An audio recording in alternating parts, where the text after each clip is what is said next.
All right, everybody, welcome back to the Green Zone. This is the 2020 NFL season. I know you missed me. We're back to get in that zone to make that green.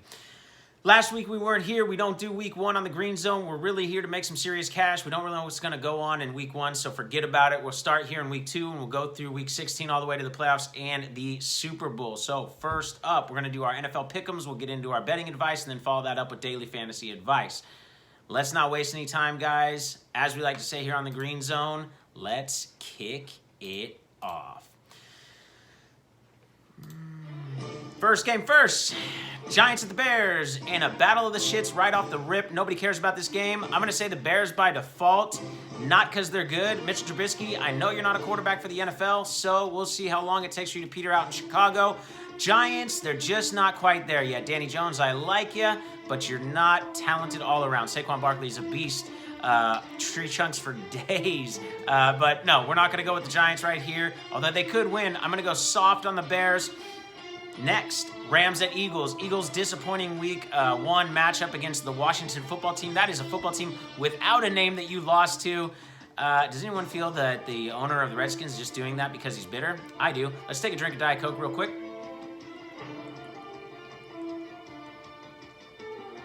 Oh my gosh, I said real quick. That was quite a minute. That was delicious. All right, Rams at Eagles. Like I said, Eagles disappointing. Rams in a, beating the Cowboys in week one. Look, guys, first few weeks, anything can happen. So it can go either way. A lot of these games are toss-ups. We don't know who these teams are yet. Are they contenders? Are they pretenders? We're not there yet. Let's just give you some quick picks and move on. I like the Rams in this one.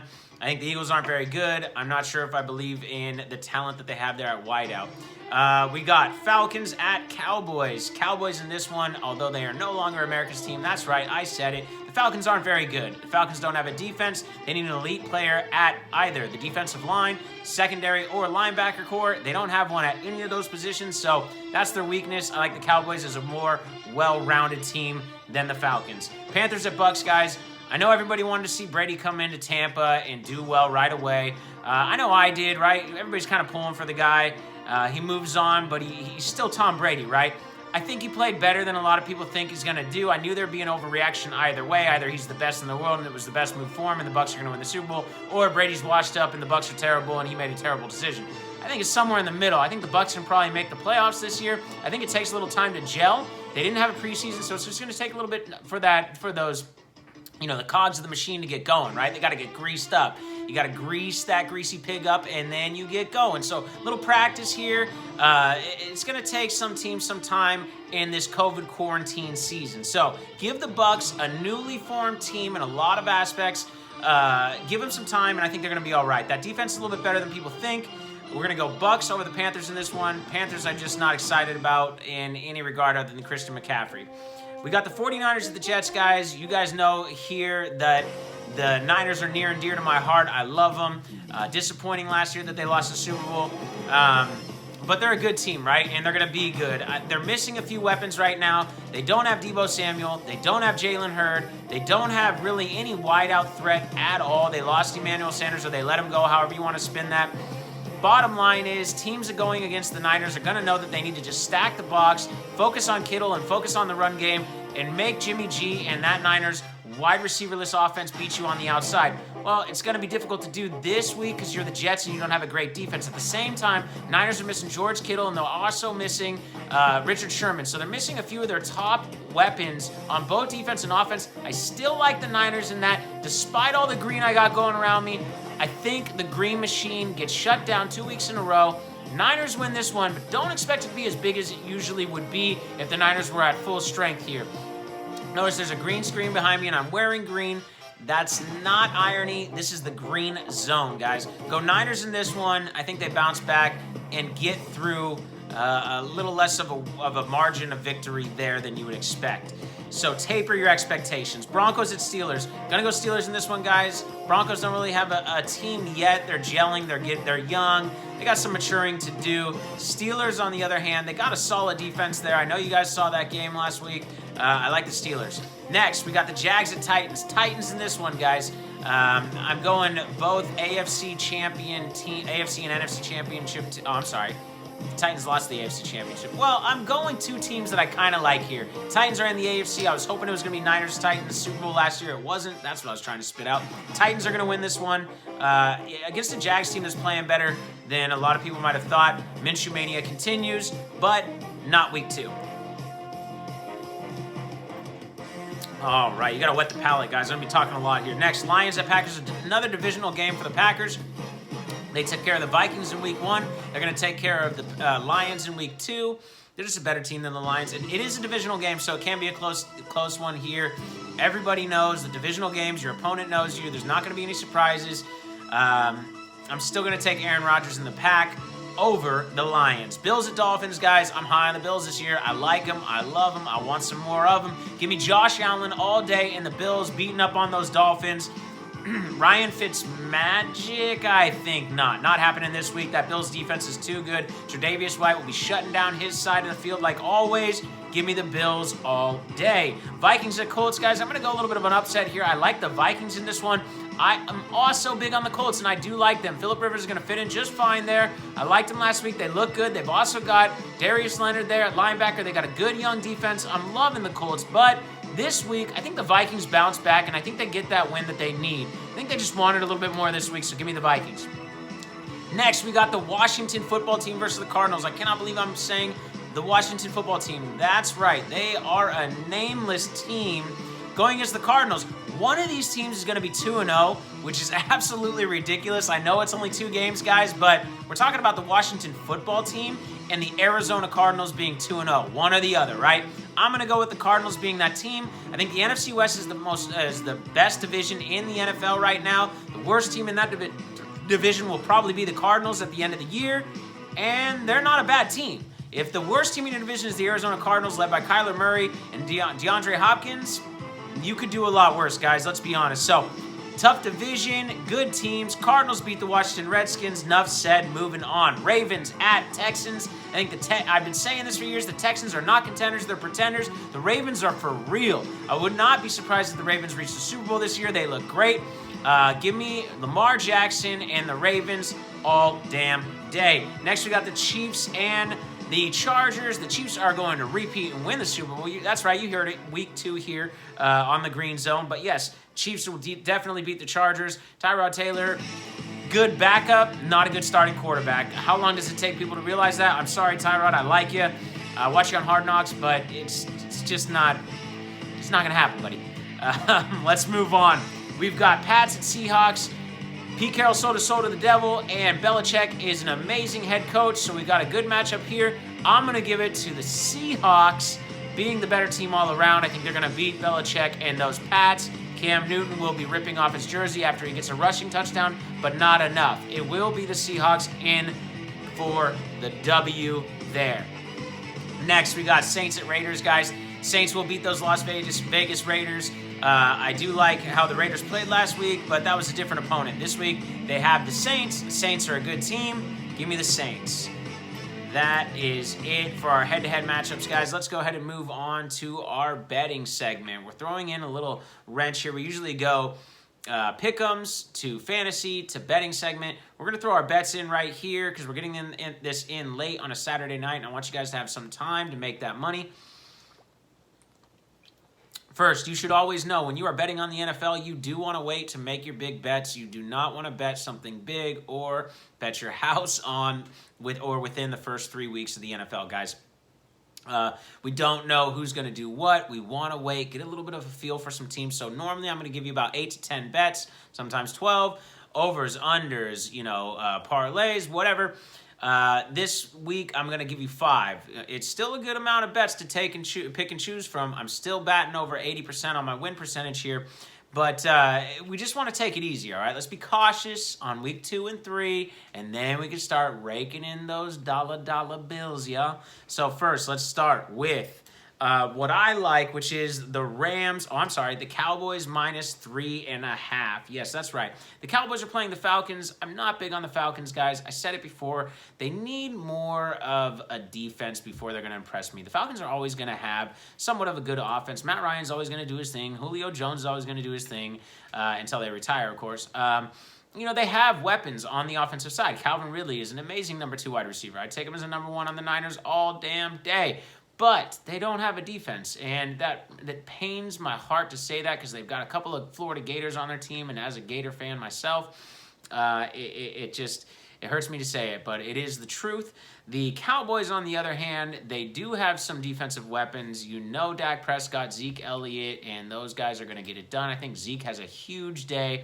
This is also a Trey special. My son has picked this one especially as a victory that he promises. So lock that up.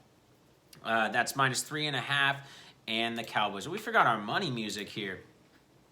Let's get that going. Next, we got the Rams +1 against the Eagles. That's right. I'm not really sure. This could be a trap game, guys. I'm not really sure why Vegas gave the Rams the point when they're 1-0 and the Eagles are 0-1. Yes, it's in Philly. We should also note that home field advantage only matters as far as the team that had to travel, and they had to travel. But these guys travel in luxury, so let's be real. It's not a big deal. There is no crowd there. You're allowed to pump a certain level of crowd effects, if you will. But come on, it's not the same. Anybody, if you've ever played sports, I know I have, it's not the same as a real, living, breathing crowd, taunting, trash talking, doing everything they can to get in your head, cheering, booing, maybe even throwing beer at you if you're in Philly. But this is just not the same. So that's not a home field advantage that they're getting those points for. So I'm not really sure. The Eagles just lost to the Washington football team. We're going to go Rams in this one. Jalen Ramsey, the Rams, gelling more and more and every day. I know they're a division rival, and I want them to lose, but I think they win. Give me the points on top. Seahawks. Hey, if it's a week where I'm not really sure what's going to happen, we're going to go with the Seahawks. If you guys haven't watched my show before, where the hell have you been? But second, let's just discuss that Pete Carroll always covers. Come on, man. The guy's involved with the mob or he's involved with the devil. I'm not really sure. Look at the guy. He's insane looking. Here's the deal. He just gets W's. He's won me a ton of money. I'm going to ride his coattails. Whatever evil he's doing, I'm not doing it. I'm just in his wake, right? Give me some money, more of it. I need it. I love it. I like the Seahawks in this one. All they're getting is -4. And I think they got a big advantage against the Panthers, right? Panthers, I tried to look for about I think it was 30 minutes for the starting quarterback of the Panthers this week. I know it's supposed to be Teddy Bridgewater, but I felt like something might have happened there because he played so bad. Maybe he got injured, but I couldn't even find who it's going to be, guys. This is 2020, right? That was Google that let me down there. So give me the Seahawks all day. We're going to keep the S theme going on here, and we're going to go with the Saints. Saints -5.5. I don't really like that number. I wish it was 3 or even 3.5. But we'll take 5.5 against the Raiders. I don't believe in the Raiders yet. They're going to have to prove it to me. Like I said earlier, I thought they played well in week 1. I just don't think Derek Carr is an NFL caliber star quarterback. I think he'd be a great backup or a break glass in case of emergency type quarterback, but a starting star of a quarterback, that's not going to happen, or I just don't believe it. So they're going to have to prove me wrong by going 3-0 or something better than that. They always start out hot like this or do well, and everybody starts on the Raider bandwagon, right? Because they're an exciting team. A lot of people like that black and silver, especially the ladies. But regardless, the Saints are a solid team, and I like the Saints getting to the NFC Championship, if not further. So give me the Saints -5.5. Now, I know we've got 4 or 3 favorites out of those 4 bets, but we'll go underdogs and make it a little bit more exciting for you guys as the season goes on. I like the over at 42 in the Bills-Dolphins game. Guys, if you've heard my podcast in the past, you know and I love betting on these divisional games. In this division, the Bills at Dolphins always get overlooked. It's always imagined that these two teams are going to low score each other in like a 17-19 something scoreboard or game. It's not going to happen. These two teams, they score and put up points against each other. So it is a divisional matchup. It is early in the year, so that's probably why it's expected to be low scoring. 42 is nothing. Give me the over on this one. Plus, who wants to bet on the under, right? That's not exciting. Come on, let's root for some points. What, we want to root for people not to score? Lame. Let's go over at 42. Come on, Josh Allen. Get there for me, baby. Fitzmagic early? Maybe. Oh, I apologize for the rhyme, but it happens all the time. All right, that is it for our betting segment. I hope you guys get in that zone to make that green. And last but not least, guys, we have our daily fantasy advice. Yes, that is right. This is daily fantasy advice. If you're in a year-long fantasy league, that's fine. But we're here to make money, and you do not make serious money in a year-long fantasy league unless you win all. And if you're going to win all, it means you probably got picks 1 through 3, or maybe pick 10. And you got somebody like Christian McCaffrey, and you're going to start him every week anyway. So we're going to do daily fantasy, and I'm going to tell you how to make that money. So let's do it. Quarterbacks. I'm going to give you 3 players for each position. Our goal here being that we want to give you players that aren't obvious starts, but are going to end up in the top 5 or 10 regardless. So, quarterbacks. Lamar Jackson. Now, I know right off the rip that's an obvious one right there, but guys, if you need to spend the salary on him, go ahead and spend the salary on him. Lamar Jackson is going to have a big week. He will be all over the field in this one. The matchup is a plus matchup for him. Give me Lamar Jackson. Spend the extra capital on him if you have to. Next, Josh Allen, guys, I just talked about it. I think this is going to be a higher scoring game than people think. Give me Josh Allen and the Bills rolling on. Don't sleep on Josh Allen this year. I know in my year-long fantasy, I've got him on my team. I was able to pick him up in the 8th or 9th round, maybe even later. No one was going after him. The guy's going to have a good year because he's going to rush those touchdowns and pass those touchdowns. And we all know for some weird reason in fantasy, rushing touchdowns are worth more than passing touchdowns. So the guy's going to get you points. Go ahead and spend the capital on him as well. And finally, we got Dak Prescott, guys. Prescott's expected to have a big game. I'm buying in. I went to Fantasy Pros PPR rankings for the week. Prescott is right up there in the top 5. I like it. I believe in it. I think it's a plus matchup for him, and he will do his thing. Next, we got the running backs. John Taylor, Jonathan Taylor, right? If you're thinking Jonathan Taylor, you're either thinking JTT, Jonathan Taylor Thomas from Home Improvement, or you're thinking John Taylor from the late great 49ers back in the day in those Super Bowl teams. Slant pass to John Taylor, touchdown! Niners win the Super Bowl. Go Niners! Bengals fans just had nightmares right there and flashbacks. Go ahead and take your anti-anxiety pill, Bungle fans, because Jonathan Taylor is a name that has returned to the NFL.